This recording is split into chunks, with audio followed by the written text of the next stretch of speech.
നടരാജ്, അവിടെ ഇപ്പോൾ എന്താണ് സംഭവിക്കുന്നത്? മൂന്നാമത്തെ ആളെ കണ്ടെത്താൻ കഴിഞ്ഞോ? ജിൽസി മൂന്നാമത്തെ ആളെ കണ്ടെത്തി എന്നാണ് മനസ്സിലാക്കുന്നത്. രക്ഷാപ്രവർത്തകർ അങ്ങോട്ട് പോയിട്ടുണ്ട്, സ്ട്രെച്ചർ കൊണ്ടുപോയിട്ടുണ്ട്. ജിൽസി കേൾക്കാമെങ്കിൽ മൂന്നാമത്തെ ആളെയും കണ്ടെത്തിയതായാണ് മനസ്സിലാക്കുന്നത്. അവിടേക്ക് രക്ഷാപ്രവർത്തകർ പോകുന്ന ദൃശ്യം നമുക്ക് കാണാം. സ്ട്രെച്ചർ കൊണ്ടുപോകുന്നുണ്ട്. ഉടൻ തന്നെ അദ്ദേഹത്തെ സ്ട്രെച്ചറിൽ പുറത്തെടുത്ത് ആശുപത്രിയിലേക്ക് കൊണ്ടുപോകും.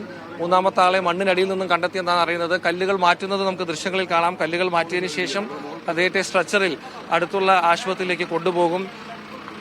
അലിം എന്നാണ് മൂന്നാമത്തെ ആളുടെ പേര്. അദ്ദേഹത്തിനായുള്ള തിരച്ചിൽ ഏറെ മണിക്കൂറുകളായി തുടരുകയായിരുന്നു. ഇപ്പോൾ ആളുണ്ടെന്ന് തിരിച്ചറിഞ്ഞ ഭാഗത്ത് ഉദ്യോഗസ്ഥർ എത്തുന്നതും അവിടെ നിന്ന് കല്ലും മണ്ണും നീക്കം ചെയ്യുന്നതും നമുക്ക് ദൃശ്യങ്ങളിൽ കാണാം. അവിടെ ആളുണ്ടെന്ന് സ്ഥിരീകരിച്ചതിനെ തുടർന്നാണ് ഉദ്യോഗസ്ഥർ ആ ഭാഗത്തേക്ക് പോയത്. ഏറെ നേരം പണിപ്പെട്ടാണ് മൂന്നാമത്തെ ആളെ കണ്ടെത്തിയത്. നമുക്കറിയാവുന്നതുപോലെ ആ സ്ലാബ് ഒട്ടയ്ക്കുന്നതും സ്ലാബ് ഒടച്ച് രണ്ട് ഭാഗത്തേക്ക് മാറ്റുന്നതും പിന്നീട് മണ്ണിനടിയിൽ മണ്ണുമാന്തി യന്ത്രം ഉപയോഗിച്ച് മണ്ണ് നീക്കം ചെയ്ത് ആളെ കണ്ടെത്തുന്നതുമൊക്കെ തന്നെ നമ്മൾ കണ്ടതാണ്. എന്തായാലും വലിയ രീതിയിലുള്ള തെരച്ചിലിനൊടുവിലാണ് മൂന്നാമത്തെ ആളെ കണ്ടെത്തിയിരിക്കുന്നത്. ആ ഭാഗത്ത് അദ്ദേഹം ഉണ്ടെന്ന് സ്ഥിരീകരിച്ചതിനെ തുടർന്ന് ഇതാ ഉദ്യോഗസ്ഥർ അവിടെ ഉണ്ട്. അവർ കല്ലും മണ്ണും അവിടെ നിന്ന് നീക്കം ചെയ്യുകയാണ്. സ്ട്രെച്ചർ, ആളെ കൊണ്ടുപോകാനുള്ള സ്ട്രെച്ചർ തയ്യാറാക്കി അവിടെ എത്തിച്ചിട്ടുണ്ട്. ഉടൻ തന്നെ അദ്ദേഹത്തെ പുറത്തെടുത്ത്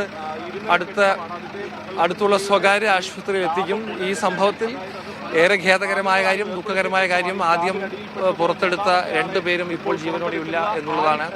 രാവിലെ പുറത്തെടുത്ത രൂപനും അല്പസമയം മുമ്പ് പുറത്തെടുത്ത രാഹുൽ, ഇവർ രണ്ടുപേരും മരിച്ചുവെന്നാണ് ഔദ്യോഗികമായി നമുക്ക് അറിയാൻ കഴിയുന്നത്.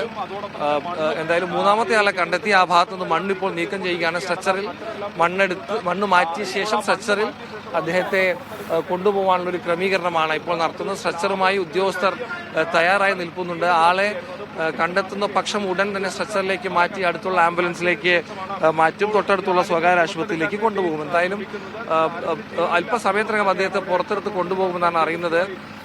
വലിയ ഇരുമ്പ് കമ്പി ഉപയോഗിച്ച് ആ ഭാഗമൊന്ന് കുത്തി മാറ്റാനുള്ള ശ്രമം ഉദ്യോഗസ്ഥർ നടത്തുന്നുണ്ട്. കമ്പി ആ ഭാഗത്തേക്ക് കൊണ്ടുപോകുന്നത് കാണാം. ആ ഭാഗത്ത് ഒരു തടസ്സമുണ്ട്. നമുക്കറിയാവുന്ന പോലെ പല ഭാഗത്തും ഈ സ്ലാബിന്റെ കമ്പികൾ വലിയൊരു തടസ്സമായി നിൽക്കുന്നുണ്ടായിരുന്നു. അതും ആ ഒരു പ്രതിസന്ധി തരണം ചെയ്യാനാണ് സ്ലാബ് പൊട്ടിച്ച് രണ്ട് ഭാഗത്തേക്ക് മാറ്റിയത്. എന്നിട്ടാണ് കൂടുതൽ മണ്ണുമാന്തി യന്ത്രം ഉപയോഗിച്ച് കൂടുതൽ രക്ഷാപ്രവർത്തനം നടത്തിയത്. എന്തായാലും ഇപ്പോൾ വലിയ കല്ലുകളൊക്കെ തന്നെ അവിടെ നിന്ന് നീക്കം ചെയ്യുന്നത് നമുക്ക് കാണാം. ആളെ സ്പോട്ട് ചെയ്തിട്ടുണ്ട്, ആളെ കണ്ടെത്തിയിട്ടുണ്ട് എന്ന് മനസ്സിലാക്കുന്നു. അല്പസമയത്തിനകം അദ്ദേഹത്തെ പുറത്തെടുത്ത് ആശുപത്രിയിലേക്ക് കൊണ്ടുപോകും.